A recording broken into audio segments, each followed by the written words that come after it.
நான் திருப்பதி போனதில்லை, திருத்தணி போனதில்லை, திருவண்ணாமலை கூட போனதில்லை. அந்த மலையெல்லாம் பார்த்தேன், எனக்கு தலை சுத்தம். இப்போ எந்த மலையை பார்த்தேன்? நான் மலையை பார்க்கல, ஒரு குன்றை பார்த்து.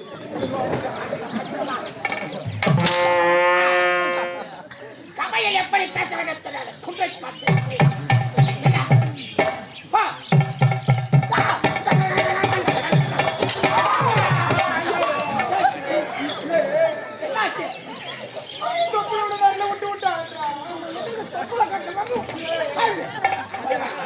என் தப்பு இல்லை, என் ஆயா தப்பு. என் ஆயா ஓய்வு வச்சுன்னா என் மேல பிடிச்சி தொப்புள் வச்சிரும். வெயிட் நின்று போச்சு எடுத்துரும். அதே மாதிரி